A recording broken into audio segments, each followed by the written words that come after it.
Hi, everyone. Thank you so much for being here today. We'd like to welcome Ben to start time speaking here at PHL Presents, and we're so grateful. He's a New York Times bestselling author. Well, not yet, not yet. We're manifesting. Yes, yeah, fine. Yes, I'm a New York Times bestselling author. Yes, Well, he's an I'll take incredible author. That is the goal, though. Yeah, thank you. And it's incredible to have him here. He not only touches on metabolic health, but so many other things and just how to work your body in a better way. So, Thank you. Without further ado. Thank you very much. Yeah, awesome. I appreciate that. Yeah, thank you all. Third time here, Biohack Lab. I love it. Thank you, Caroline. I love what you guys are up to. And I believe this, we'll call it a workshop. And for those online, this is for you too. This workshop is going to be life-changing for some of you. You choose if it's going to be you. I have a couple of things we're going to work on together. And when you really nail this, meaning like if you really understand the concepts I'm going to share today, everything in your life starts to take off. Not just your health, not just your vitality, your relationships, your finances, your happiness, your joy. So we're going to go deep into how we operate as human beings. You know, William talks a lot about this, so it's going to align with him. If you could put up the slides here, I'll start with the presentation here. Do this one thing to extend your lifespan. I am not a New York Times bestselling author yet, but that is the goal with the new book. Everybody should have filled out the form. We have a gift for everybody who is here today in person. This is a new book I have coming out May 13th with Hay House. Dr. Mindy Pelz wrote the foreword, and it's all about the metabolism. It's split up into two different parts. The first half talks about why do we have metabolic disease at 93% in America, the causes of that. Second half are the solutions, and then it's wrapped together in a 30-day plan to show you exactly how to achieve this concept of metabolic freedom. So for all of you that are here, there's a form going around that you'll fill out, and Biohack Labs is going to pay for a copy for you to get this shipped to your place when it comes out May 13th. So give them a big round of applause for taking care of that. Yeah, thank you. And for those of you online, you could still order it, and we're giving away a free gift to everybody here and online. So for those here, we're going to email you this week with a free course on the metabolism that I built out, with interviews with Megan Ramos, Dr. Jason Fong, Cynthia Thurlow, Dr. Daniel Pompa, and Gary Brecka. So all of this is in the course we're going to give to you for free. When you fill out that form, we order the book for you and give you that course for free.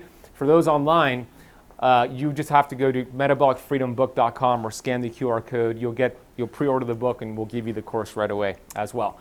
All right, chapter 10 of the book is the best chapter in the book. So if you're somebody who buys books and you don't really read the whole book, I do that sometimes, at least read chapter 10 or listen to chapter 10. It's available on Audible as well. Chapter 10 talks about how your thoughts, your feelings, your actions, your attitude essentially determine your destiny, your longevity, health, vitality, or disease, symptoms, destruction. So we're going to get into how powerful the mind is and how we could use the mind to heal the body. In that chapter, I start off with this story of a railroad employee. This is a true story. It was in the papers in the 1960s, and Bob Proctor shared this with me, of a gentleman who worked inside of a railroad cart, a refrigerator cart in a railroad, on a railroad station on a train. And this gentleman was working late one night. It was past 11 p.m. He didn't realize it got so late. And he tried to exit that refrigerator cart, but it was locked. So he's banging on the door, trying to exit, asking for his employees, or his coworkers, to open up that door. But they had all gone home for the night. Nobody was around. So he's banging, he's freezing, and he's worried that he's going to be stuck there all night. So he started to kind of write down on the wall and document his night, because he knew nobody was going to come back for several hours. So at 12 a.m., he writes on the wall, 12 a.m., I'm freezing, nobody's around, I don't know how I'm going to make it tonight. Tries to keep himself warm. Hour goes by, it's now 1 a.m., he'll write on the wall, 1 a.m., still cold, shivering, can't keep myself warm. 2 a.m. rolls around, 3 a.m. rolls around. At 3 a.m. he writes on the wall, I think I'm going to die. Nobody's around. I'm freezing. 7 a.m. comes around. His coworkers clock in. They open up that refrigerator cart, and the man was dead. Hypothermia. He froze to death. But here's the interesting thing about the story. The temperature apparatus that this guy was looking at was malfunctioning for days, and the temperature never got below 55 degrees Fahrenheit. His thoughts created death. And if you think your thoughts could do that, do you think your thoughts could heal the body as well? Yeah, damn right. So we just have to use it the right way, which we'll talk about. We know Dr. Bruce Lipton, who's a world-renowned cell biologist, has proven your thoughts are a frequency that have the ability to communicate with your DNA nucleus. It's a signal, a high frequency of energy. And if it's a hateful thought, an angry thought, a bitter thought, a resentful thought, that frequency sent right to your DNA produces inflammatory proteins, which shortens your telomeres, which damages your DNA and essentially shortens your lifespan with a single thought. But if that thought is loving, abundant, grateful, happy, same signal is sent to the DNA, but now it's anti-inflammatory proteins. Your telomeres are lengthening and protecting the DNA from getting damaged, and you essentially extend your lifespan with a single thought. And we know that there are, on average, psychiatrists estimate that we all have about 60,000 thoughts every day, on average, 60,000. And they say about 90% of those thoughts are the same thoughts from yesterday, and then 85% of those thoughts are negative thoughts, what Zig Ziglar used to call stinking thinking. And I always say, if your thinking is stinking, your dreams are shrinking, your health is shrinking. Like, it's really important to master those thoughts. But just because we have thoughts, it doesn't necessarily mean we're thinking. You see, mental activity is not the same thing as having thoughts. Most of us are just going through the motions, right? 90% of the thoughts we have today are the same from yesterday. We're not creating original thoughts that could heal the body, thoughts that could help us become more happier, more successful. So just because we have thoughts doesn't mean we're thinking. How many of you in here talk to yourself every day? Raise your hand if you talk to yourself every day. Okay. 2 of you back there didn't raise your hand, and you're thinking, do I talk to myself? Yes, I'm talking to myself right now. We all talk to ourselves, and we have 60,000 thoughts every day that are happening, right? But most people are not thinking. George Bernard Shaw said 2% of the population, they think, 3% of the population think they think, and 95% of the population, they would rather die than think, than actually think and have a creative thought. Mental activity is not the same thing as thinking. I'm going to make the point here. This might not be as effective with a smaller group, but we're still going to do the exercise. Some of you have done this with me before. The word silk. How many of you have done this with me before? I know William has and Caroline has. Nobody else has? Okay, so this will be effective. Anna has. We'll do it because most of you have not done it. So you see on the screen here the word silk. What we're going to do for me to illustrate the point that we're not really creating original thoughts, we're going to say this word out loud 5 times, silk, silk, silk, silk, silk. And as soon as we do that out loud, I'm going to ask you a question real quick, and out loud you're going to answer the question. Does that make sense? Okay, we will repeat it 5 times. I ask you a question, and then you answer the question out loud. So on the count of 3, we're going to say silk 5 times. 1, 2, 3. Silk, silk, silk, silk, silk. What do cows drink? Milk. All right. Who said milk? Raise your hand. Yeah. All right. So cows produce milk. They drink water, right? I got caught the same way when it happened to me the first time, right? Silly example to show you that we're just kind of going through the motions. We don't stop to actually pause and think about what we're about to say, right? That's not just you. That's me too. That's most of people, right? So just because we have thoughts doesn't mean we're actually thinking. And I'll share a story with you that I shared at the Biohacker Expo, and a couple of you were there. Yeah, you were there too. This is a true story, right? So I was studying Bob Proctor. How many of you know Bob Proctor? Yeah, I know William does, Caroline does, okay, Anna does.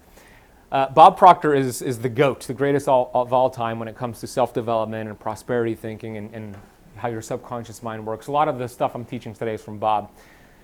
And this is a few years ago. I lived in Bay Harbor Islands in Florida, and I'm in my apartment, and I'm watching Bob Proctor on YouTube, like I do every single day, and he's talking about how powerful your thoughts are and how they have, like, it's beyond what we could ever study or ever imagine. Like, the power of your thoughts are incredible, and how he was in a car one day on a long road trip, and he made the decision to look at clouds and use his thoughts to make clouds disappear with his thoughts. Right, so I'm hearing him talk about this, and I thought, this is interesting. I'm going to give this a shot. So I walk out into my balcony. We're on the 4th floor, looking over Miami, and I chose like a small cloud in the sky, and I'm staring at it, and I'm putting all my energy and intention and focus, and I'm just envisioning this cloud just like disappearing before my eyes, and in a couple minutes it disappeared. And you might think, all right, clouds are always shifting. That could have been an anomaly. So then I chose a different cloud, same thing, made it disappear. So I was so excited about this. I ran into the bedroom, and I'm telling my fiance, Natasha, I said, Natasha, you got to come out to the balcony. I'm making clouds disappear with my thoughts. And she thought I was crazy. And I said, come pick a cloud, I'll show you, right? So we go out to the balcony, and she chose a cloud, and then I did the same thing right in front of her. I made it disappear, and then another cloud, and I couldn't miss. I was 100% with these clouds, right? That's how powerful your thoughts are. You could poke holes inside of clouds and create donuts of clouds. Like, William knows all about this. He's done it before. Like, if we could use that power to heal the body, it is absolutely extraordinary. We're using that power to hurt the body. We're using that nocebo effect, the train worker example, but there's a placebo effect as well. There's this book that came out many years ago from Dr. Emoto that illustrates how powerful words are. And what he did is he used magnetic resonance analysis technology and high-speed photographs, where essentially they would have a body of water, write on a piece of paper a word next to the body of water, and then analyze the water crystals to see if it changed the structure depending on what the words were written next to it. So you can see when the words love and gratitude were written, it changed the water structure to look like that beautiful crystal. When they wrote the words, you disgust me, it changed the water crystals to look like that. Eternal and peace, beautiful crystals. Evil turned it into this structure, and then thank you turned it into this incredible structure. You might be thinking, okay, what does this have to do with me? Well, we're about 70% water, right? So if you think about the thoughts you're having every single day, that's communicating with the structure within your cells, and that's why I always say you are the most influential person that you'll speak to today. So have the best conversation. I have amazing, as I was driving here, I was having amazing conversations. I was saying affirmations. I was thinking about this group and just envisioning it being a super successful lecture. We've all heard of the placebo effect, but I think a lot of people don't know the origin of it. And in my book, Metabolic Freedom, I share this. In World War II, there was a German bombardment against the United States military, and there was an anesthesiologist named Dr. Beecher. And he was working in a medical tent, similar to what you see here, and these soldiers were coming into the medical tent with severe wounds. Legs were blown off, bullet wounds, so he was administering, hi Natasha, he was administering morphine to the soldiers so they could stabilize them, transfer them to the hospital, perform surgery, and save their life. Makes sense. But one of these days, they ran out of morphine, and the nurse who was giving Dr. Beecher the morphine realized they were out, and she freaked out. She didn't know what to do, so she literally put saline solution, salt water, in the needles, gave it to Dr. Beecher. He thought he had morphine. He was telling the soldier, I'm giving you morphine. We're going to stabilize you in a matter of seconds. We're going to save your life. It was salt water, and they survived. Right? So the war ended, and then Harvard studied, how did this happen? And that's where the placebo effect started. That was the origination of the placebo effect. That's how powerful your thoughts could be in your belief system. Then we have the nocebo effect, how your thoughts could work against you. I shared that train station story. This is another true story of a football game in Los Angeles in the 1970s. This entire stadium was packed, and there were a couple of people that started getting really sick watching the game.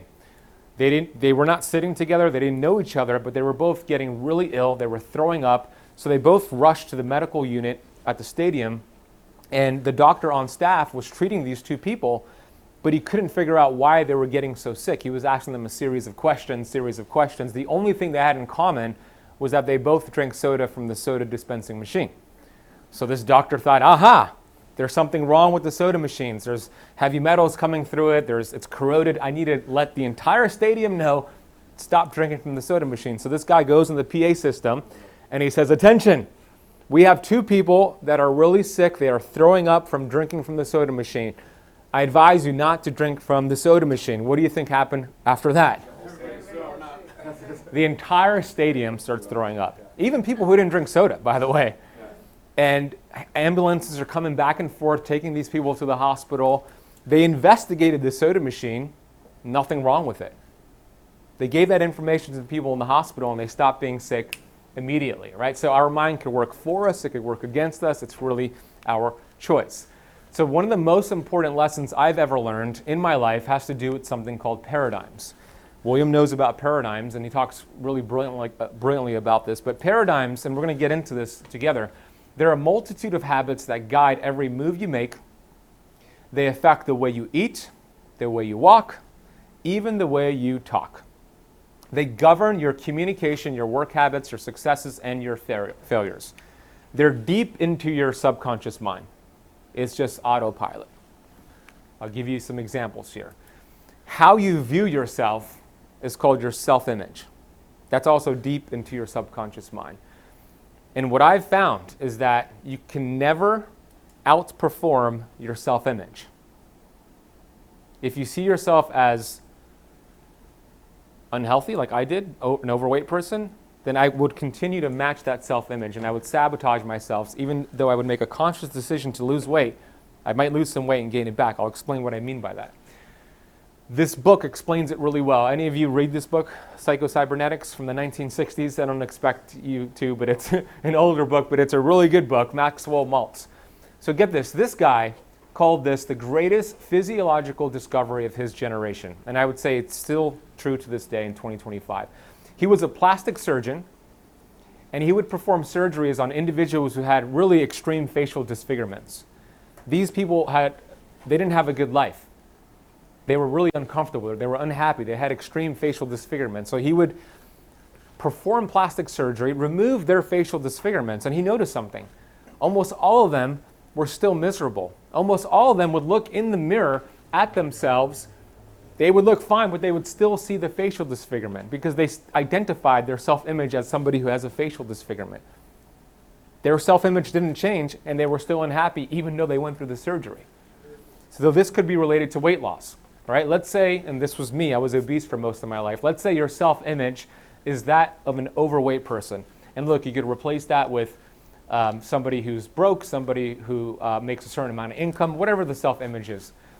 Let's say you decide to go on a diet and instantly move into action. So that's a conscious decision to go and take action on this problem. You start to lose weight, maybe you're cutting calories, exercising more, whatever it is, but something happens a few weeks or a few months in. You find the weight you've lost. When a person who's overweight goes on a diet without altering their self-image, any weight loss will be temporary. The self-image, being a cybernetic instrument, measures the deviation from the set goal and immediately course corrects. So what does that mean? We will continue to course correct to match the self-image. We will continue to sabotage ourselves to match the self-image. An airplane is the example of what I mean by this. When an airplane takes off from, let's say, Fort Lauderdale Airport, which is right down the street, to, let's say, Newark, New Jersey, where you're going tomorrow, the pilots on that airplane will set autopilot, and anytime that airplane goes off course, hits turbulence, the autopilot course corrects until they get to their destination. Essentially, the pilots could come back and hang out with you in the back, but thank God they don't do that. We do the same thing with our self-image. If our self-image has not been changed, we might make some progress towards our health, our happiness, our relationships, our finances, but we'll sabotage ourselves to course correct to match the self-image. An example of that is this. I lost 5 pounds, and then I find myself eating a whole bunch of processed food, and I gain those 5 pounds back. Sometimes you find 7 of those pounds, right? 1 step forward, 2 steps back. I did this for most of my life. I lost 80 pounds, and I had physical six-pack abs, but I was looking in the mirror, and I was still seeing myself as an obese person, so I kept finding ways to put that weight back on. It wasn't until I changed the self-image. It isn't until we change our self-image that we become unstoppable in every area of your life. This works for finances, this works for relationships, it works for everything. So how do you change the self-image? That's a good, important question. There are only 2 ways to change it, but here's the thing. You have to be aware, first of all, that this is happening, because you cannot escape a prison if you don't know you're in one. And a lot of us are in a mental prison and the doors are wide open. We could just walk right out. But we have to have the awareness, and that's the goal of the workshop. So only 2 ways to change the paradigm. That's it. 2 ways to change the paradigm. The first way is an emotional impact. 9 times out of 10, this is a negative experience. I'll give you an example of what I mean by an emotional impact. A cancer diagnosis, a near-death experience, the loss of a loved one. It usually changes everything about your life, the way you think, your relationships. It's a paradigm shift.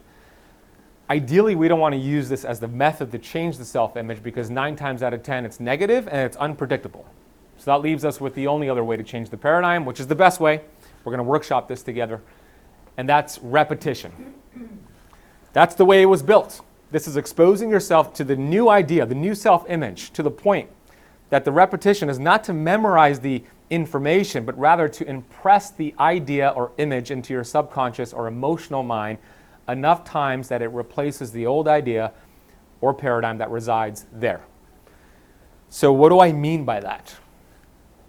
This is what I've done, and this is what I do with my students. This is what I have in the book Metabolic Freedom. Affirmations. And you might think, well, that's a little woo-woo. Affirmations are bogus. It doesn't work. Any psychologist will tell you that affirmations do work. And the goal is to impress that new idea into the subconscious mind to replace the old idea. You see, the subconscious mind, William knows so well about this. The subconscious mind it's totally deductive, meaning it accepts everything. A lie, something imagined, it accepts everything as truth. And you'll plant that idea, whether it's a true idea or a lie, and it'll grow in that subconscious mind. So what's built the self-image is this constant spaced repetition. So what I have done, you have, did everybody get those cards? Who didn't get one? All right, give two to each person, please. What are you going to do, and hopefully everybody has a pen as well? Yep. If you don't have a pen, we have some pens. The first thing you're going to do is write this affirmation on one of the cards. I'll give you time to do that. And for those who are online, simply, I know you don't have the card, but just grab a piece of paper or even your cell phone, index card, whatever it is, and you're going to write this affirmation. So we'll do it together. And you're going to do it in the present tense here. I'm so happy and grateful now that I am at my perfect weight. I am looking good and I'm feeling great. The perfect health I seek is now seeking me. I remove any blockages between us. So you're going to write that down. For those watching, make sure you write it down. It's easy to not do it because you're not here in the room. They could see this, right? Do I need to repeat it for them online, or can they see it? They see it. They see it. Okay, great. And once you do that, right, that's the first step here. Once you write that down, what you want to do is you want to impress that into your subconscious mind enough times where it replaces the old idea. The best time to do that is in the morning before you look at your phone or start work, because that's when the subconscious mind is most impressionable. So first thing in the morning and right before bed are the two best times. Now, you could do it throughout the entire day. I have my goal cards with me. I feel naked if I leave my house without them. I have a couple of them, and I read it all day long. When I'm at a red light, like when I was driving here, I'll just pull it out, read it, put it back. But it's something that you want to put the more feelings and emotion and intention and focus you put into it, the faster it gets into your subconscious mind. So Ben, can I ask you a question? Yes. So does it work? Oh, we're going to give him the mic. Does it work better? Microphone. Okay, sorry. Yeah. Didn't want to interrupt. Does it work better if you write it in the present tense, like we already own it, or Yes. what's the best way to do it? It works best when you write it in the present tense and you use the word grateful as well. So I'm so happy and grateful, because the subconscious mind doesn't know that it's not true. Yeah. So when you say in the present tense, it starts to receive it as, it's better than saying I am going to be so happy and grateful. So yeah, present tense is important. And the feeling is the secret. Neville Goddard, you know Neville Goddard, right? Neville Goddard has a book. It's a phenomenal book called Feeling is the Secret. So you live from that experience, right? So you already start to see yourself at your perfect weight, perfect health. The perfect health you're seeking is now seeking you. You remove the blockages between you. So whatever you're dealing with, whatever symptom, whatever it is, and this could be for financial stuff and other stuff we'll get into later, but you read it and you focus in on it. And I promise you this, if you do this for 30 days and really apply this for 30 days, in 30 days, you are going to be healthier and happier. Right? Give it 30 days. You may not believe me, and that's fine. Because I share this sometimes, and sometimes people don't believe they think it's like woo-woo or made up. But give me 30 days, and you'll come back to me and say, this has changed my life forever. This is one of the greatest things that's changed my life forever. We're going to workshop this some more. I'll share with you this, and this is some research on how your mind, or how you see yourself, determines your health and longevity. So this is a study I put in Metabolic Freedom. In 1981, there was a Harvard psychologist, Ellen Langer, And she had her graduate students transform a building to mimic the year 1959, right? Keep in mind, this is 1981. They transformed it to look at like 1959, filling it with period-appropriate items like black and white TVs, old furniture, and magazines. 8 men over the age of 70 lived there for 5 days, instructed to act as if they were 22 years younger. They discussed 1950s events, watched old movies, and referred to themselves as if they were in 1959. The men were treated as if they were in their 50s, not their 70s, and they were not given any physical assistance even when it was difficult. They were told to carry their own belongings upstairs, one shirt at a time if necessary. This was to reinforce their younger self-image. The goal was to see if mentally living in a younger era could trigger physical improvements. Remarkably, by the end of the study, the men showed improvements in hearing, eyesight, memory, dexterity, and appetite. Those who needed canes walked without them, and all participants displayed increased independence and vitality, right? They saw themselves younger, and their body followed suit, right?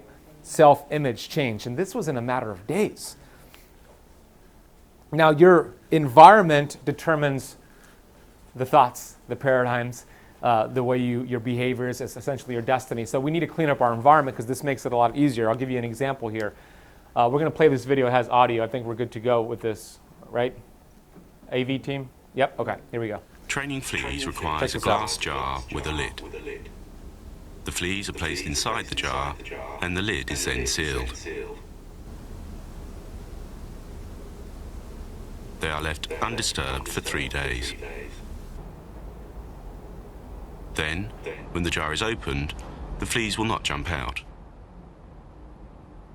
In fact, the fleas will never jump higher than the level set by the lid. Their behavior is now set for the rest of their lives. And when these fleas reproduce, their offspring will automatically follow their example. Look at that. Their offspring will automatically follow their example, right? So your environment molds you. So what fills your environment? What fills your subconscious mind? This is where 95% of your results come from. This is where your self-image is, your paradigm, not your conscious mind. You can make the conscious decision to make a change in your life, but it's really what's happening at the paradigm level. So what fills that, what Neville Goddard used to call weakness of attention, poverty of imagination. So that's mainstream news, social media, your friends, your family, coworkers, billboard, TV commercials, all of that. We need to protect our environment. It's really challenging to want to make a change and change that subconscious mind in your paradigm when your environment is pulling you back. I'll give you an example. This is me and my mom. It's an older photo, and every Thursday I have dinner with her and my fiance. We go to her apartment in Bay Harbor Islands, and she makes this amazing dinner. But there's an issue with the dinner. She has the television on the entire time. And I notice on the TV commercials have like big pharma commercial after big pharma commercial. You've all seen it with 20,000 side effects. I mean, there's a medication for depression, and the side effects is suicidal thoughts. Doesn't make any sense. So I was looking at the TV, and I'm like, oh my God, I feel like every commercial comes from big pharma. So I did some research, and I'll ask you, some of you know the answer here, but what do you think is the percentage of TV commercials that are funded by big pharma in the US? What percentage? 30, 40. Big pharma and government, 75%. And government, 75%. You nailed it. Yeah, I knew you knew the answer, but you couldn't say it because you saw me say it before. Yeah, 75%. At least in 2020. Probably more after COVID, but 75% of all the commercials are funded by big pharma. I asked my doctor. You what? I knew that because they always say, ask your doctor. Oh yeah, exactly. They always say that. Yeah. Ask your doctor. So that's a high percentage of commercials that are medication based, treating symptoms. All right. Then I asked the question, all right, out of the 195 countries, how many of them allow this? Two. U.S. and New Zealand, that's it. Only two, at least for now. There's a movement to stop this. The rest is pretty much fast food, right? Globally, it's 11 to 29%, but in the U.S. it's like 17%. So essentially, it's fast food, big pharma, big pharma, big pharma, fast food. All of that goes into our conscious mind, subconscious mind, and it determines the decisions we make, our self-image. So our environment needs to be protected. Of course, you can protect it when you're by yourself and in your own household. But we have to set boundaries with people. We have to find chargers in our life. We need to be in more environments like this that are talking about like goal setting and moving forward in health. Like this is the room to be in. More rooms like this, environments like this, it changes your life. And there's also huge benefits to vitality, energy, anti-inflammation, and longevity. There's a science to living on purpose with your purpose. The Greeks have a term called teleology, telos. Telos means like your highest aim, a goal that you set and yet you strive for these goals and all the health benefits that come with it. I think we have an obesity crisis in the US, not necessarily because of what people are eating. I think it's what's eating them. They lack goals, they lack purpose. It's a void they're filling. That was my life for 20 years. I was this guy right here, addicted to drugs, video games, food. I was obese. I was looking on the internet for ways to end my life. I didn't have any goals. I lacked it. And this is my favorite quote because it resonates with me. Robert Heinlein said, in the absence of clearly defined goals, we become strangely loyal to performing daily trivia until ultimately we become enslaved by daily trivia. So let's unpack this real quick. In the absence of clearly defined goals, meaning we don't have goals or the goals are not that worthwhile, we become strangely loyal to performing daily trivia, eating processed junk food, playing video games, doom scrolling on our phone, toxic relationships. This is all daily trivia. But once you get clear on those goals, all that goes away. I know for me, I was always told that I have an addictive personality because I had all these addictions. So everybody was telling me, you need to get some help. You have an addictive personality. And I was so, we put a lot of energy into our addictions. I don't know if any of you have had addictions in the past. Yeah, you could relate. How much energy did we put into our addictions? A effing lot.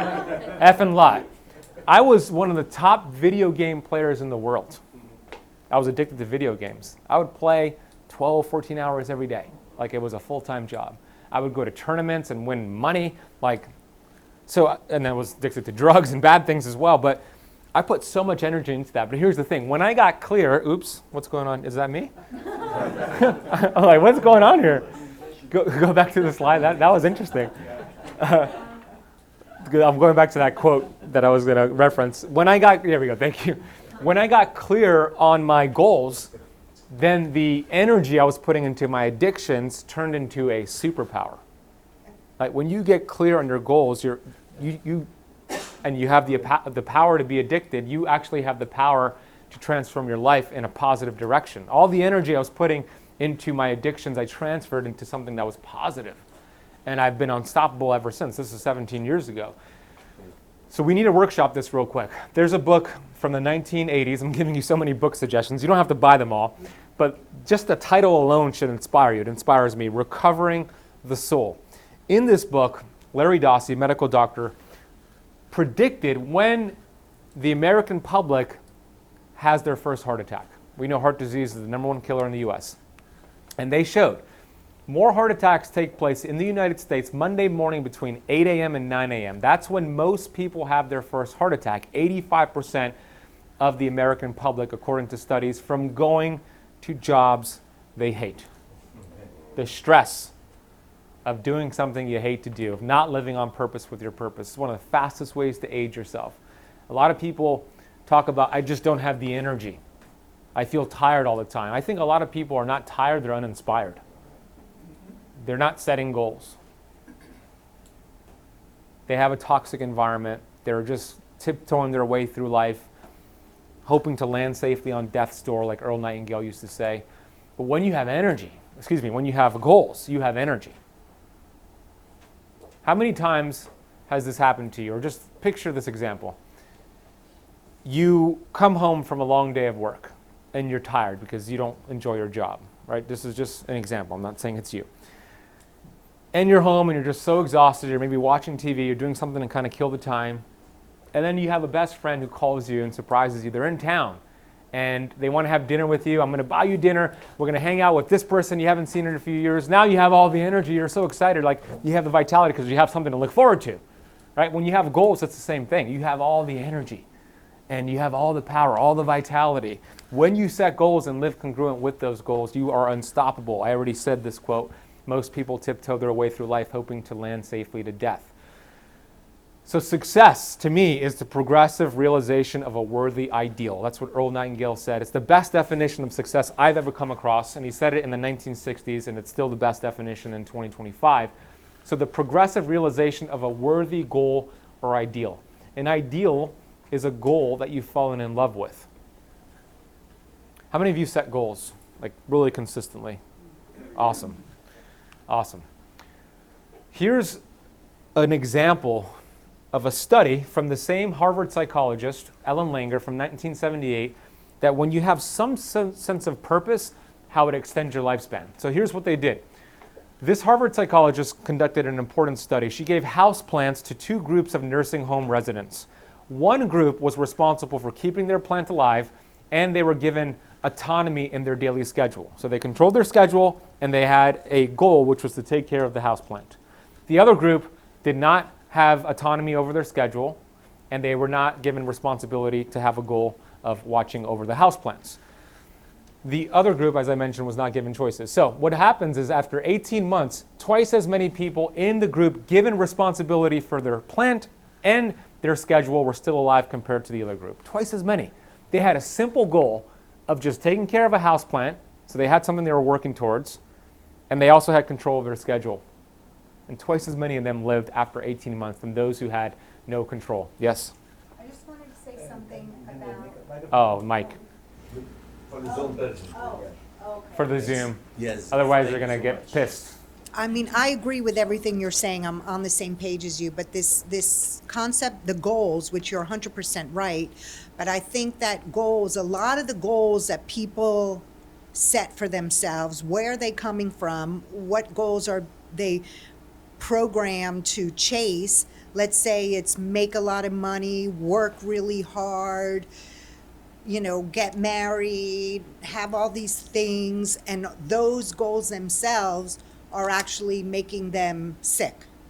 Because the goal, you know, it's important not just to set goals, to understand the goals that you're setting, because we follow the goals that have been programmed and told to us by a dysfunctional system that's creating a lot of these problems. You're right on. We're going to workshop that right now. Exactly what you just said.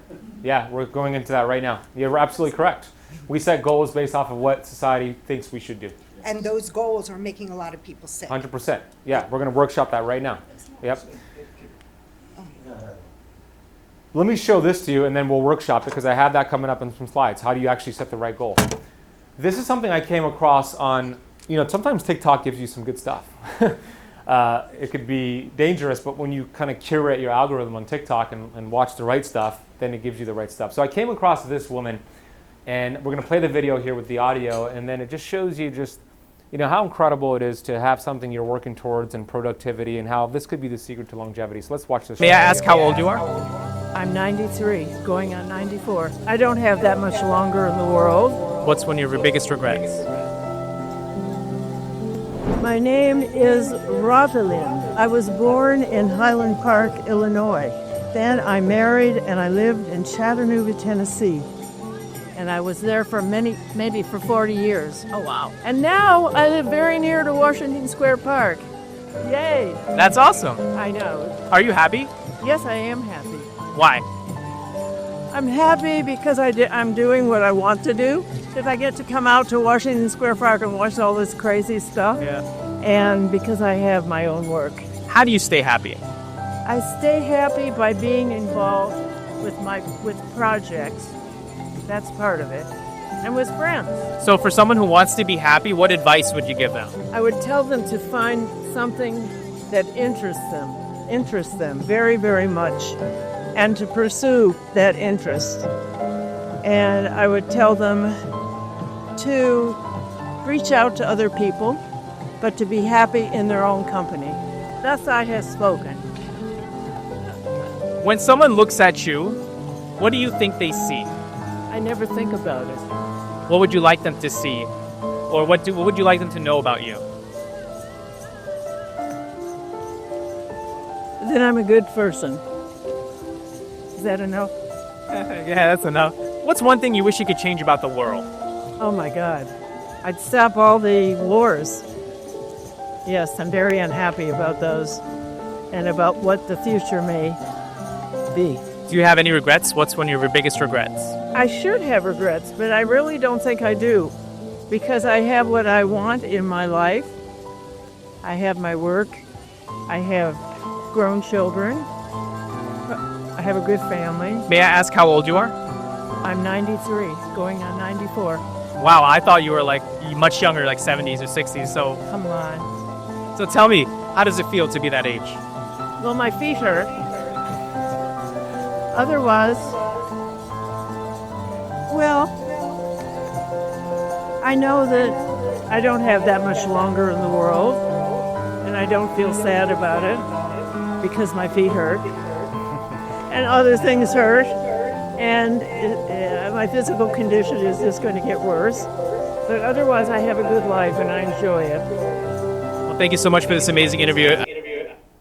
She said several times, like, I have my work, productivity, like she repeated that many times. Now, she didn't use the right words there, but like saying I don't have much time, and that's a negative way to use those words. But the fact that she has her purpose, right? Like, I think that's a big reason why she's 93, 94. She looks amazing. She looks happy. 30 years. She got plenty of time. She got, yeah, right? She's got way more time on planet Earth. All right, so to your point with the goals, I told you we'll get here. Bob Proctor, ABCs of goal setting. So the second card is what we're going to do here. This has changed my life. So there's 3 different ways to set goals. There are A-type goals, B-type goals, and C-type goals. So A-type goals, to your point, are goals that society projects onto you, your parents, whatever it is that you think you should do, and they're not inspiring. They might be the wrong goal, or maybe they're the right goal, but they're not inspiring. They're not stretching you. They're easy to do. For example, you want to buy a new car, and you bought the same car 5 years ago, you buy the new car. That's an A-type goal. You do something you already know how to do. It's not inspiring. Then there's a B-type goal, which stretches you a little bit because you haven't really done it before, but if this income comes in, or if that person helps you with this, you could hit this B-type goal. So a B-type goal is something you think you can do. If you could think about the things that need to get done to accomplish the B-type goal. So in this example, Bob Proctor gave an example of buying a flat, an apartment in Barcelona. You've never had it before. That's kind of a B-type goal. It's a little bit challenging, and it helps you grow, but they're not very inspiring. But then we have the C-type goal. This is where we want to live. A C-type goal is ambitious, creative goals that you don't know how to achieve. It scares you, but they also inspire you and help you break the old habits. Pursuing a C-type goal might require a big change, like quitting your job or moving to a new city. When we have this C-type goal, first of all, we need to think about what that is. But a C-type goal is something you've never done before. It's not logical, it's not realistic, and it's not rational. A C-type goal is something that if you really sat down in a quiet room by yourself and you just let your mind dream. Like follow your dreams, literally. Yes, but we say that, but not a lot of people sit down and actually think about what their dreams are. And if they do, I know this is the case for me, I shut myself down right away. Who do you think you are? You don't have the money to do that. Like, we start to think about these amazing things we want in our life, and then we shut ourselves down because we think about all of the reasons why we can't do it. Right, so on that card, the second card, pull it out. You don't have to do this right now because some of you don't even don't have a C-type goal yet. But what you're going to do when you think about that C-type goal, you're going to put the date at the top of it. I'll give you an example. This is perfect because when I was introduced as a New York Times best-selling author.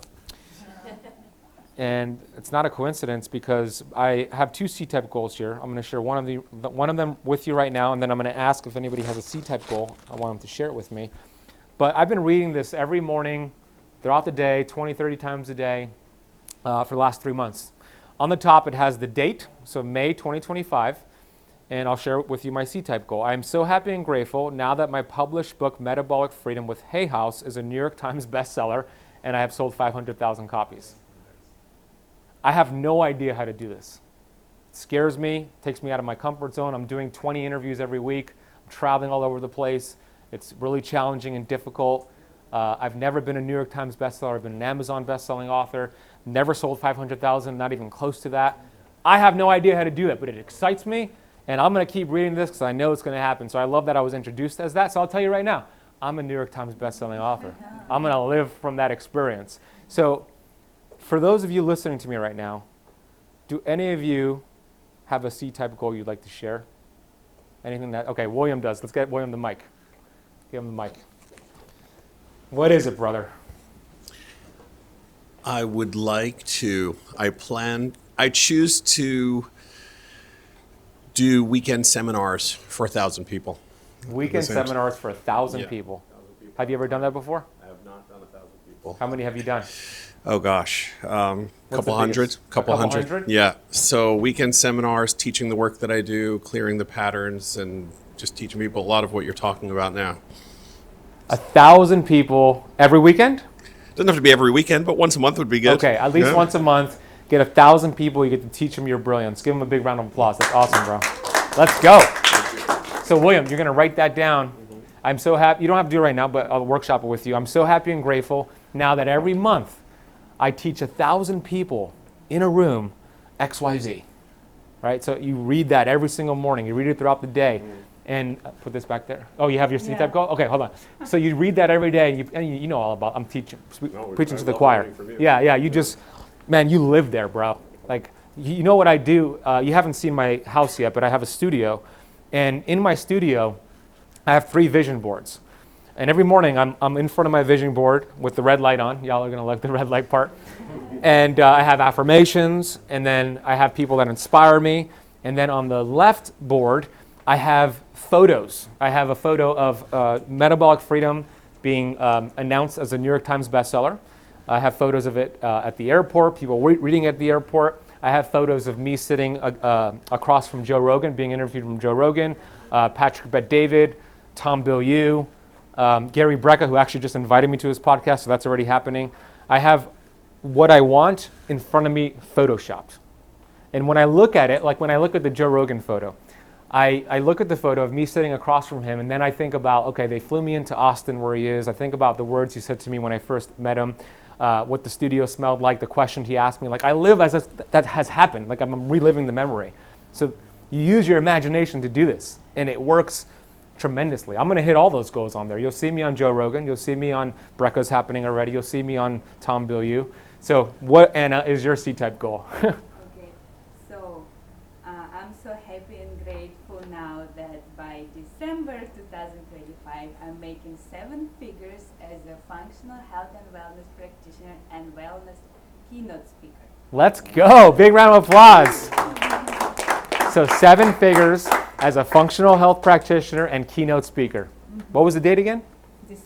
December 20, this year. Yeah. Let's go. All right, so short notice.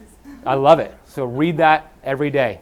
You wrote it down already? Not yet. Okay, write it down. It's fine. Write it down, read it every day, and live as if, how would that feel? If you're flying all across the world, delivering keynote lectures, you have, enough income to be financially free. So live from that feeling. Yeah. You reverse engineer. And and congratulations, that's awesome. You're going to do it. I love it. Anybody else have a C-type goal? Yes, let's go. Let's pass the mic first.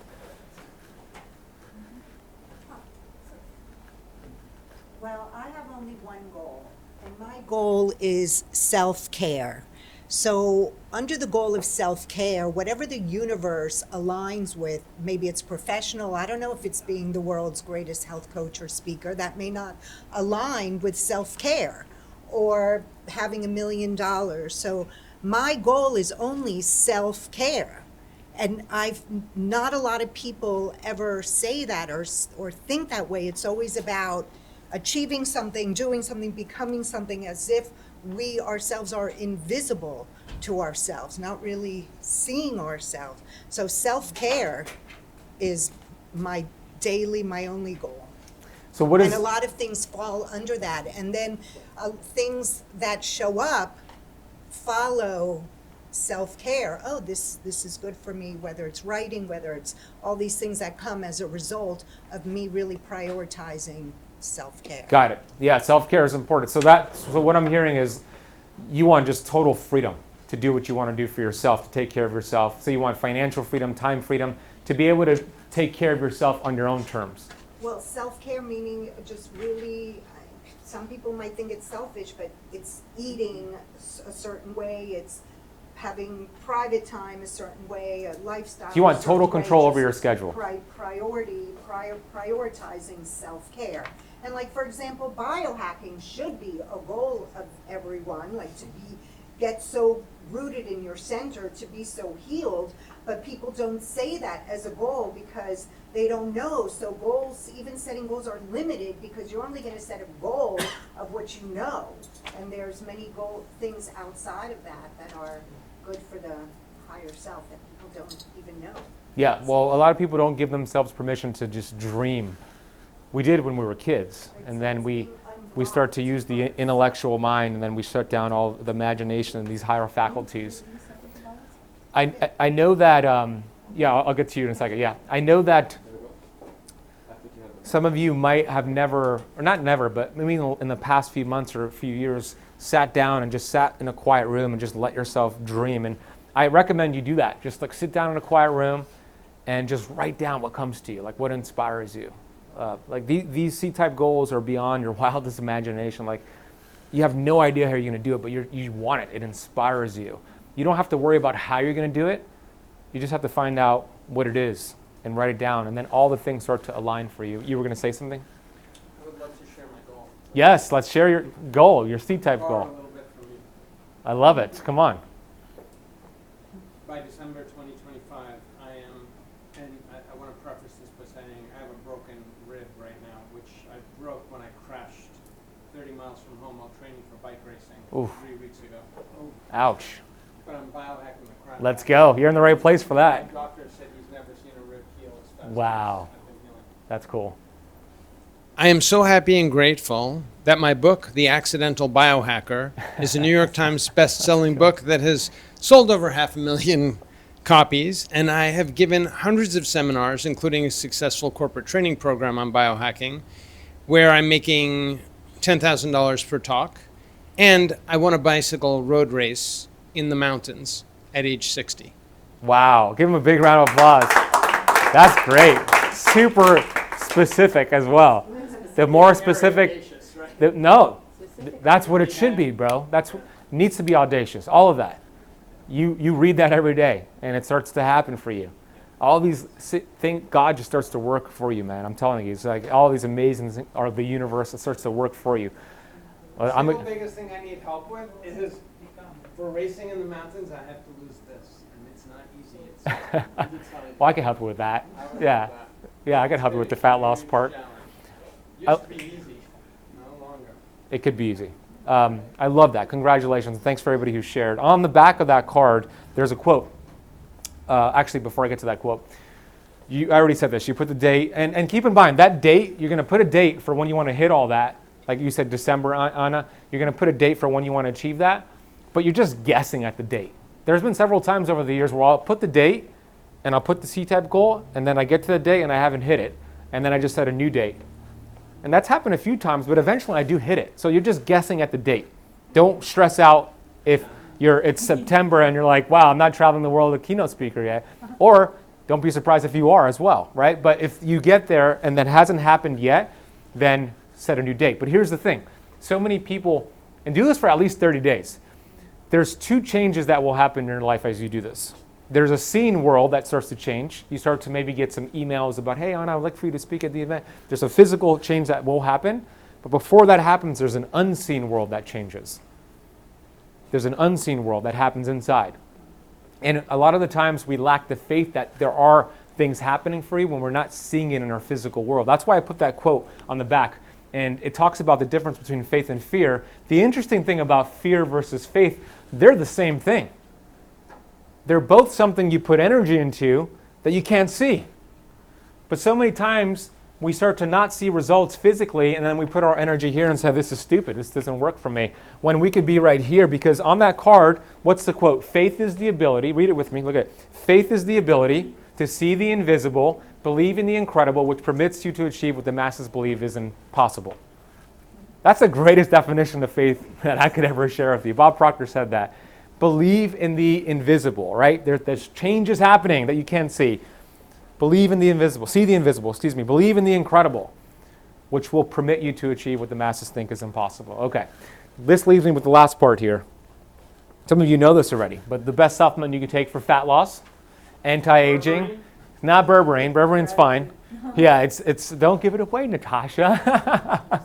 Some of them already know it, but I'll give you some studies here on what this does for you. It's called vitamin G. So Dr. Joe Dispenza did studies on the immune system, cortisol, and he took these individuals through a vitamin G workshop. So we know as IgA, which is a chemical in your immune system, goes down, it lowers your immune system as cortisol goes up. So we want to strengthen IgA levels that boost your immune system. So they essentially call it the greatest immune system booster in the world, better than any flu shot. So what they did in this workshop, Dr. Joe took 120 people and they went into an emotional elevated state and took vitamin G for 9 to 10 minutes, 3 times a day. And what they found was this. We discovered at the conclusion of the event that the cortisol levels of the participants dropped by 3 standard deviations, and their levels of IgA went from 52.5 to 86. I'll share it in a second. Yeah, I'll share it in a second. I'll give you a link. I'll give you a link and a coupon code for it in a second. So they noted that these are significant measurable changes. Okay, so they also looked at brain scans and saw 1,200 chemical reactions take place when they took vitamin G. GABA, dopamine, oxytocin. These are hormones that help you feel good and happy, and it lowers cortisol right when you take this supplement. JAMA, this is a new study I put in my book, showed that vitamin G is linked to increased longevity in older women. So here's the study. 49,000 people in this study.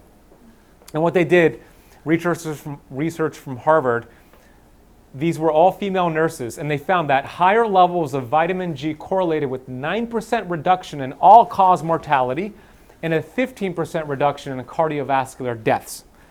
UC Davis shows that people who take vitamin G have healthier blood pressure levels than those who don't, and healthier blood sugar levels than those who don't. Okay, in the front there's a booth there, and there's several bottles of vitamin G for you to buy, but we have a coupon code for you. You could get it. What's vitamin G, guys? It's gratitude. You can't buy it. I don't have a code. No, I'm making no commission. Sorry. Disappointing, but also really great news because it's free. You can take it whenever you want. There's no upper limit. Look, all those studies were on gratitude. A lot of people, how many of you are more left-brainers, like more analytical, facts, figures, numbers? How many of you are like that? Okay. And how about right brain, like more imagination, emotional? How many of you are more right brain? How many of you are, what do you say? Learning. How many of you are kind of both? Kind of go back. Left-brainers have a hard time with my presentation today. He's shaking his head because they, you know, but here's the great news about left-brainers. Once you get this, you freaking get it. Like, you guys just take off. No analysis paralysis. No analysis paralysis. In the beginning, it's like, there's no way. Give me the facts and the figures. So with gratitude, left-brainers also have a hard time with it because they treat it like an intellectual practice, a checklist. And that's not how gratitude works. Gratitude is an emotional practice. You use your feelings and emotions. It's not 10 things I'm grateful for, I'm done. My father was a behavioral psychologist. Oh, yeah, so you're definitely left brain. Yeah, you got all that from him. Gratitude is an emotional practice. Universal law shows what you appreciate. So we're going to watch this together. I'm going to sit down with you, and I'll show you what I mean. I don't want to be in your way here, though. Am I in anybody's way if I sit right here? Am I in your way? Okay, here we go. What makes you happy? Having fun? Hanging out with friends? Delicious food? Making money? Well, consider this. Psychologists have scientifically proven that one of the greatest contributing factors to overall happiness in your life is how much gratitude you show. Yeah? Think about that. Go ahead and marinate on it for a second. You can thank me later if you want. It'll make you feel better according to this study. You go ahead and click on it and read it if you want. Or you can keep watching because we read it and we thought it might be fun to test out for ourselves. We gathered a selection of volunteers to act as our subjects. First, we gave them a test. They didn't know what we were looking for, but it gave us a pretty good idea of their current level of happiness. We asked them to close their eyes and think of somebody who was really influential in their life, somebody who did something really amazing or important for them. We had them write down as much as they could about why this person was so important. Now, a lot of them thought at this point the experiment was over, until we really put them on the spot and tried to get them to call that person and read what they wrote about them. Thank you, Jessica. We're going to have you call your mother. So who was that right person for you? Person is my sister, Erica. We're going to give Erica a call. Okay. Who'd you end up picking? Friend of mine, Craig Ames. Her name is Dora. My college accounting instructor. Really? Is this somebody you're still in touch with today? No, I'm assuming that he's passed on. That's a To shame. the great beyond. You up for it? Yes. What would you say if we called up Dora? Oh, well, we can try, but she lives in Sweden.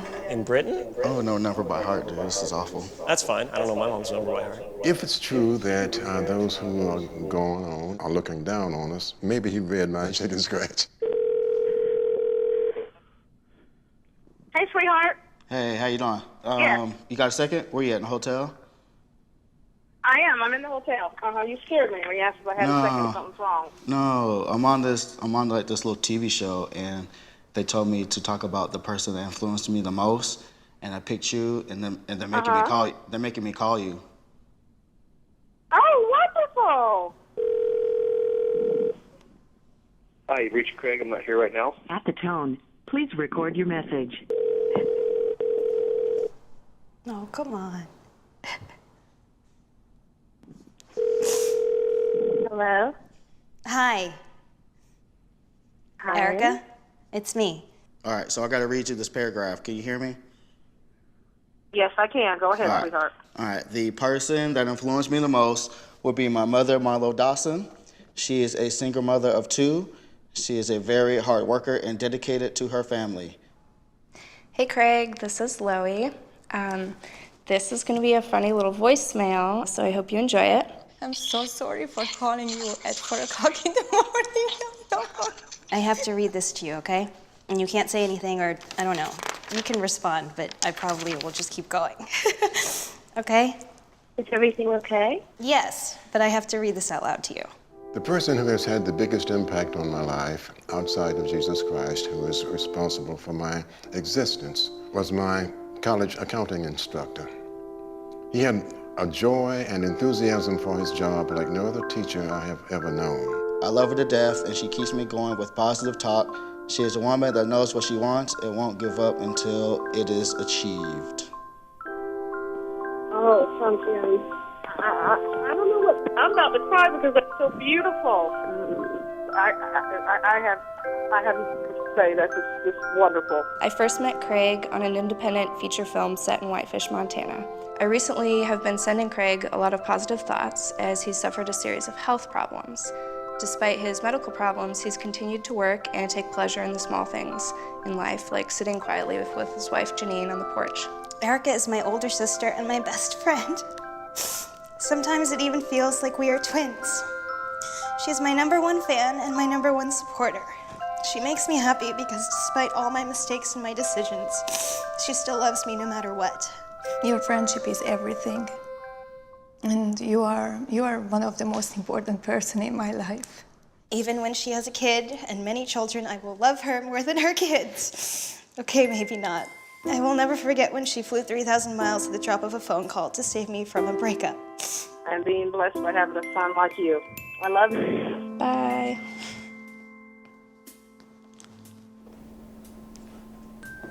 Why did you do that to me? I don't know, because they made me do it. Thank you for picking up. Bye, sweetie. And then they're like, here, you're gonna write this letter. And then I wrote like this whole long ass letter, which, you know, I like don't write.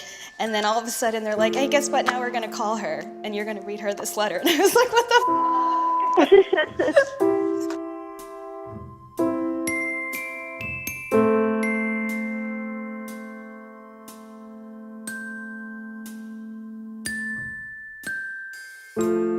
Before we let them go, we gave our subjects one more happiness test. Now, we mixed up and rephrased the questions so they didn't know they were taking the same test twice. For those who took the time to actually write something down but couldn't make the phone call for whatever reason, we saw happiness increase between 2 and 4%. Good, but not exactly mind-blowing. Now, for those who actually picked up the phone and personally expressed their gratitude, we saw increases between 4 and 19%. So either way, expressing your gratitude will make you a happier person. But you want to know something really interesting? The person who experienced the biggest jump in happiness was the least happy person who walked in the door. What does that mean? That means if you're having a particularly tough time, trying this out will more likely have a greater impact on you. Trust me. I'm in a lab coat. Isn't that cool? Yeah, give it a clap. Give it a clap. That's sweet. I'm not going to have you do the same thing and call somebody, but I'm going to have you do this real quick. Grab your phone and text somebody right now that you're grateful for. Shoot them a message. I'm going to do it with you. Who's the first person that comes to mind? Shoot them a message. Hey, I just want to let you know, thinking about you. I'm grateful for XYZ. You know, have a great weekend. So go ahead and do that. I'm going to do it too. I'll give you a minute here. First person that comes to mind.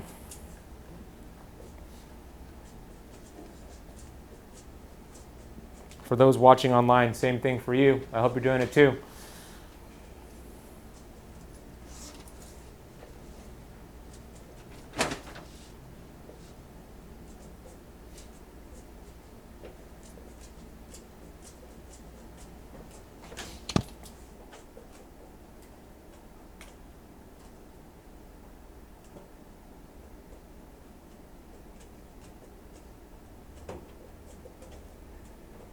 I'll give you 30 more seconds. I'm finishing up mine.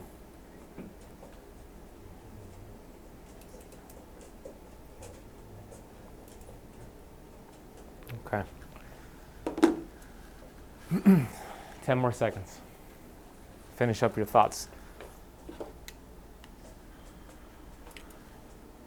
You know what's interesting? When we start to, maybe like it's a parent or somebody you're close to that you just texted or called, when we, like with that guy with the glasses and he called his mom, is everything all right? Like you're probably going to get a text back like, is everything okay? Right? It's like, because it's not normal to do that. But, and I see you got tears. When I play that, yeah, I know, I get it. When I watched it the first time, I was emotional too. A lot of people get emotional with that. And by the way, it could be somebody who's passed on. Like my dad's passed, and sometimes I'll express gratitude to him in the relationship. It doesn't have to be somebody here.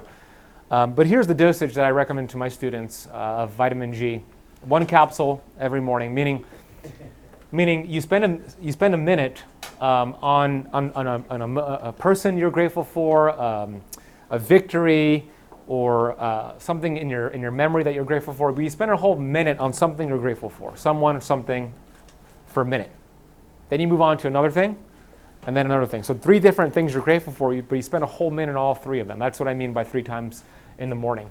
And then right before bed, what I typically do is I think about my day, and I kind of rewind my day in reverse, and I think about all the things I'm grateful for. So tonight I'm going to be thinking about you guys and being here and the opportunity to hopefully make a difference in your life. So I kind of just relive my day and have gratitude there.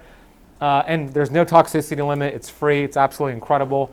I'll show this 50-second clip, and then we'll open it up to Q&A. How do you think you've lived to be 97? Like, how do you think you made it this many years? I don't know. Because I'm naughty. I eat sugar. I eat butter. I eat things that I should not eat. And I have all my life. Well, what do you think is the secret? You know, people ask me, and I tell them that you pray a lot. You have faith. I do have faith, yes. I really spend, like, I cannot end my day without being grateful. I never take anything for granted. So that's probably the secret. That's how you've lived to be 97. I don't know. Because you never end your day without being grateful. I don't know. I really don't. You have a lot of gratitude in your heart? Yes. She's awesome, huh? She's super sweet. She's so sweet. She's so sweet. You know, I always say you are a masterpiece because you're a piece of the master. You know, God has. I'm going to say that again. You are a masterpiece because you are a piece of the master. God has built your body in His own image and likeness, or the universe, or love, whatever the word you want to replace. Your body was built to heal itself, right? And I really believe what I taught today is more important than, hey, let me show you how to do keto. Let me show you how to do fat. All that's great, and all these biohacks are incredible. But the greatest biohack is this. If you have 60,000 thoughts a day, which you do, you have 60,000 opportunities to put the body in a healing state. Every day. There's no biohack that could do that, but your human body. So I am grateful for you. I have my podcast, which we're about to hit 1,000 episodes on, Metabolic Freedom. The book, hopefully everybody signed that form. We're all, Biohack Lab is going to order you a book for Metabolic Freedom. And we'll open it up to some Q&A. But thank you for listening to me today. I hope this made a big difference for you. Thank you so much. Thank you. Thank you. Any questions, thoughts, or anything anybody wants to share based off of what I shared, or maybe some Zoom questions as well? I know there's some. Yeah. And William has a question too, right here. And comments. Yeah, I want to hear your thoughts too. So let's give William the mic. Right here, yeah. So I made a few notes here because some of the things you said were so interesting to me. One was you can never outperform your self-image. Yeah. Holy smokes. Yeah. Like, wow. That's just, I mean, profound, really. Fleas in the jar. I mean, I've seen you showed it before, and just tells us we're really programmed by our childhood. And that's, if we don't make those changes, we're going to keep living that same life believing that the ceiling is there that's not there. 100%. And great takeaway. Let's see, one other thing. Oh, the addictive personality. The superhero power of it is you can become addicted to something good. Yes. And that's the idea. So for the left-brainers that are really like that, it's Yes. perfect. And I did, because you to me are like a lightning rod of getting your mind focused in a good way on what you want done. And I always feel really good after you speak and have a ton of gratitude, which is amazing. So thank you again for this. Oh, bro, Yeah, thank you, William. it. I appreciate you, man. You gotta give me a hug after that, man. Do you guys follow William on social media? Share your book, because he has an amazing book all about this. Share your book with everybody. It's called The Intuition Method, and it's a book that teaches you how to access different parts of your mind and make intuition a conscious skill.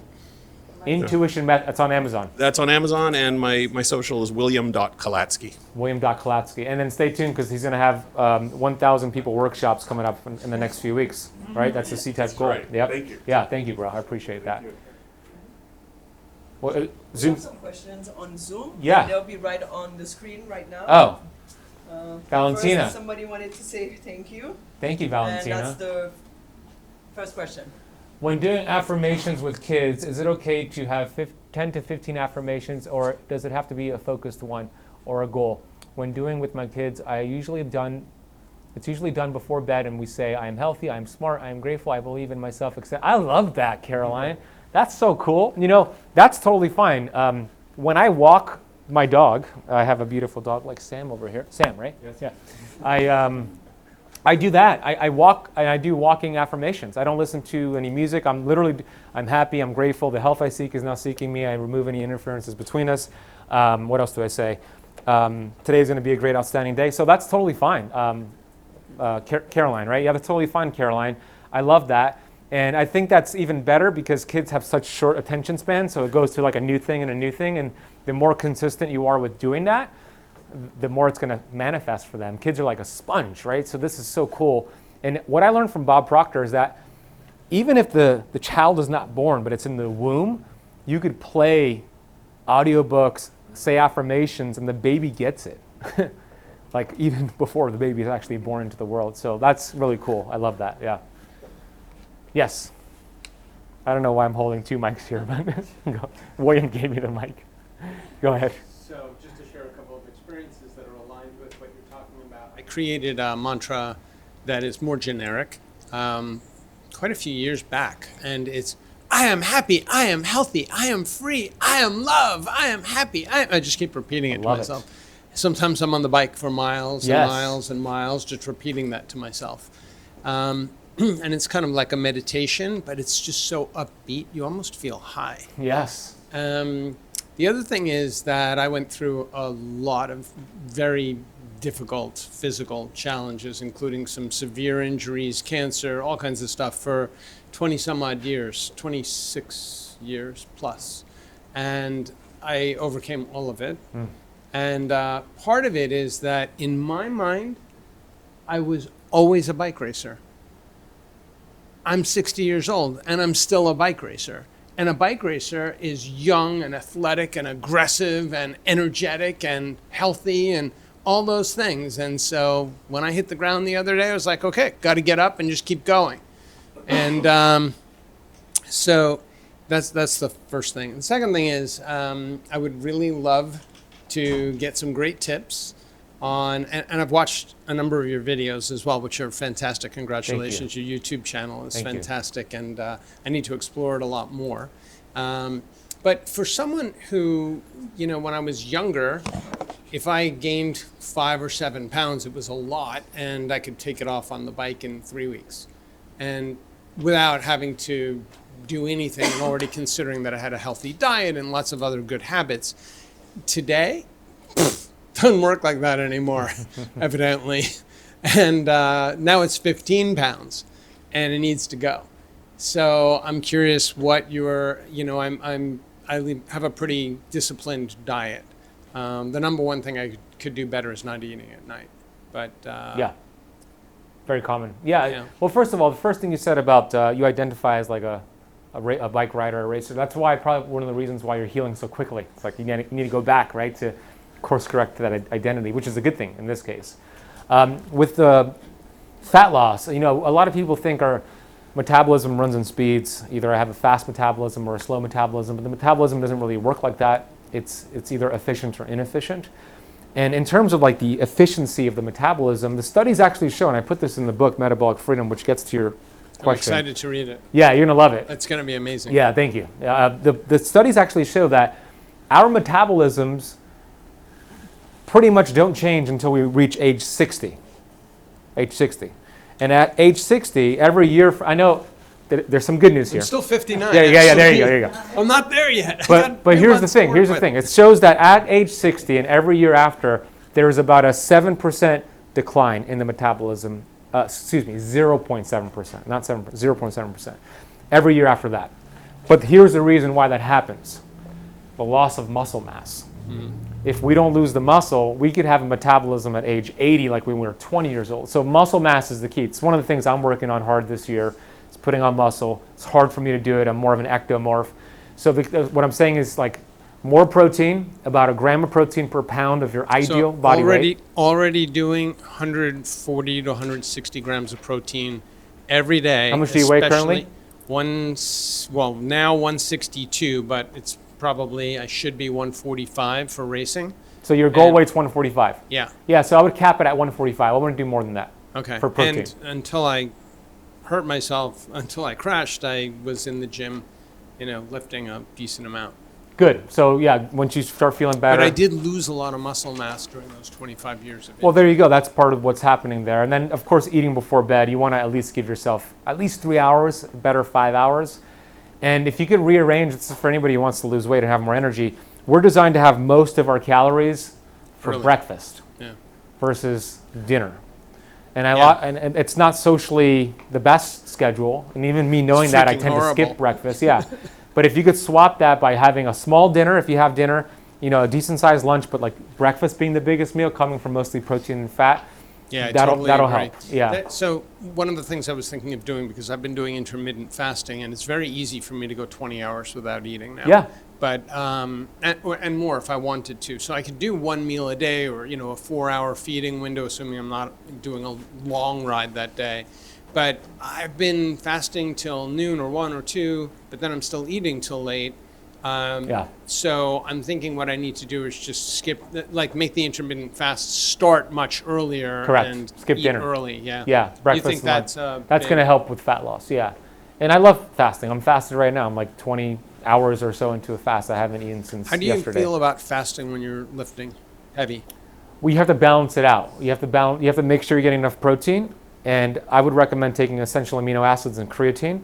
I do. So like 20 grams though, like essential amino acids, and 7 grams of creatine is what I would recommend. Okay, I was doing 5, so. Yeah, well, it's good. You're right there, right? So that will help prevent some muscle loss, but you want to make sure you're hitting the protein target even when you're fasting. Now, it's okay to have one day without hitting the protein target, but most days you want to hit it if your goal is to build lean muscle mass, which I think it is for you. So when I'm healing, now I'm just doing 20, 25 minutes on the indoor trainer on the bike each day. Yeah. And really can't lift at the moment, although I do some squats. What would you recommend in terms?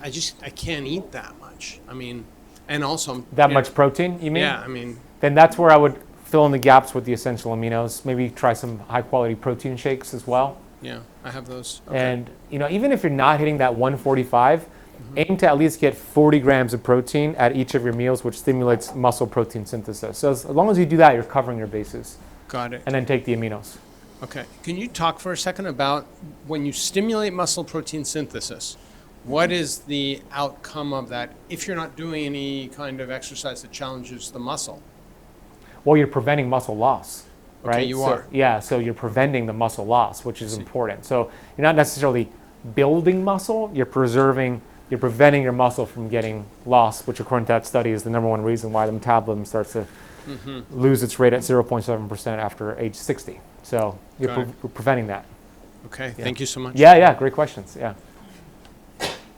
So I want to tell you thank you. Yes. And I have no doubt that you will be a New York Times Let's go. bestseller. It's already done. It's already done. Because you touch the lives of the people that listen to you. Thank you, Natasha. Yes, you make a difference, Ben.